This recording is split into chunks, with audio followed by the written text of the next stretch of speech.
नमस्कार साथियों, आज मैं आपको बताने वाला हूँ ग्रुप डी के बायोलॉजी ऑब्जेक्टिव क्वेश्चन के बारे में। ठीक है दोस्तों, इस ऑब्जेक्टिव क्वेश्चन में मैंने खास क्वेश्चन रखे हैं।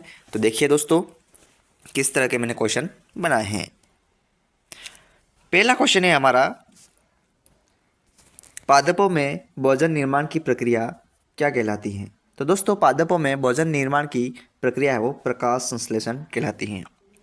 नेक्स्ट क्वेश्चन है हमारा, शरीर में सबसे बड़ी ग्रंथि कौन सी है। तो शरीर में सबसे बड़ी ग्रंथि होती है यकृत। नेक्स्ट क्वेश्चन है, रक्त में ऑक्सीजन का परिवहन कौन करता है। तो रक्त में ऑक्सीजन का परिवहन हीमोग्लोबिन के माध्यम से होता है। नेक्स्ट क्वेश्चन है, पाचन का प्रारंभ किस अंग से होता है। तो पाचन का प्रारंभ हमारे मुख गुहा से होता है। नेक्स्ट क्वेश्चन है, मनुष्य के हृदय में कुल कितने कक्ष होते हैं। तो मनुष्य के हृदय में कुल 4 कक्ष होते हैं। नेक्स्ट क्वेश्चन है, माइटोकॉन्ड्रिया को क्या कहा जाता है। माइटोकॉन्ड्रिया को कोशिका का पावर हाउस कहते हैं। नेक्स्ट क्वेश्चन है, डीएनए की खोज किसने की थी। तो दोस्तों, डीएनए की खोज की थी वाटसन और क्रिक ने। नेक्स्ट क्वेश्चन है, पत्तियों का हरा रंग किसके कारण होता है। पत्तियों का हरा रंग है वो क्लोरोफिल के कारण होता है। सबसे तेज बढ़ने वाला पौधा कौन सा है। सबसे तेज बढ़ने वाला पौधा है वो बांस है। मनुष्य में लाल रक्त कोशिकाओं का जीवन काल कितना होता है। तो मनुष्य में लाल रक्त जो कोशिका होती है उसका जीवन काल 120 दिन होता है। नेक्स्ट क्वेश्चन है, विटामिन डी की कमी से कौन सा रोग होता है। विटामिन डी की कमी से रिकेट्स रोग होता है।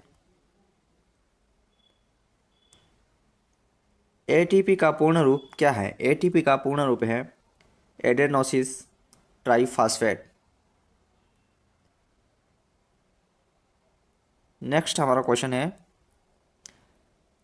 मनुष्य के शरीर सबसे लंबी हड्डी कौन सी होती है। मनुष्य के शरीर में सबसे लंबी हड्डी कौन सी होती है।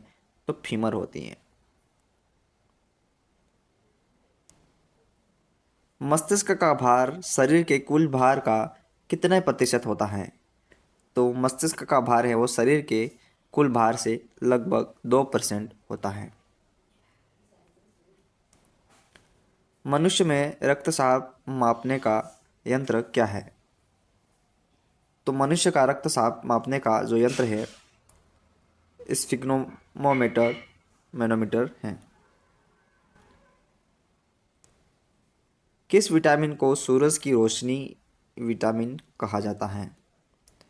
तो विटामिन डी को सूरज की रोशनी विटामिन कहा जाता है। नेक्स्ट क्वेश्चन है, यूरिया का निर्माण शरीर के किस अंग में होता है। यूरिया का निर्माण है वो शरीर के यकृत से होता है। पौधों में जल परिवहन किसके द्वारा होता है। तो पौधों में जल परिवहन है वो जाइलम के द्वारा होता है। मनुष्य में सबसे छोटी हड्डी कौन सी होती है। तो मनुष्य में सबसे छोटी हड्डी होती है स्टेपिस होती है। स्टेप्स नहीं है, स्टेपिस स्टेपिस होती है। किस ग्रंथि को मास्टर ग्रंथि कहा जाता है। तो पिट्यूटरी ग्रंथि को मास्टर ग्रंथि कहते हैं। रुधिर में शर्करा का स्तर नियंत्रित करने वाला हार्मोन कौन सा है। तो रुधिर में जो शर्करा का सतत नियंत्रित करने वाला हार्मोन है वो इंसुलिन हार्मोन है। कौन सा विटामिन रक्त का थक्का बनने में सहायक है। तो विटामिन के है वो हमारे रक्त का थक्का बनने में सहायक है। नेक्स्ट क्वेश्चन है, मनुष्य के शरीर में कुल कितनी हड्डियाँ होती हैं? तो मनुष्य के शरीर में कुल कितनी हड्डियाँ होती हैं? 206 हड्डियाँ होती हैं। और मनुष्य जैसे जैसे बड़ा होता है वैसे वैसे हड्डियों की संख्या ज़्यादा होती है, और ये सामान्यतः मनुष्य में 206 हड्डियाँ होती हैं। मधुमेह किस हार्मोन की कमी से होता है? तो मधुमेह इंसुलिन हार्मोन की कमी से होता है। कोशिका का नियंत्रण केंद्र क्या है? तो नाभिक होता है। कोशिका का नियंत्रण केंद्र नाभिक होता है। प्लाज्मा का मुख्य घटक क्या है? प्लाज्मा का मुख्य घटक है वो पानी है। डार्विन का सिद्धांत किस पर आधारित है? डार्विन का सिद्धांत है वो प्राकृतिक चयन पर आधारित है।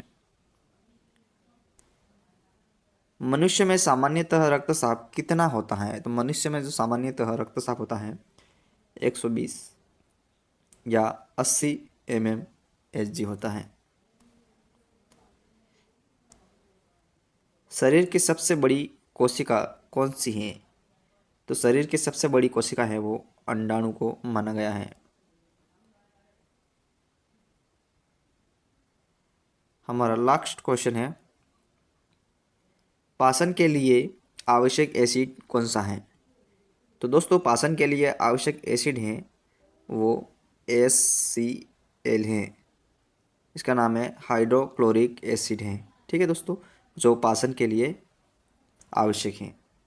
तो दोस्तों ये था मेरा क्वेश्चन, वन लाइनर क्या है, और इसके बारे में मैंने विस्तारपूर्वक आपको बता दिया है।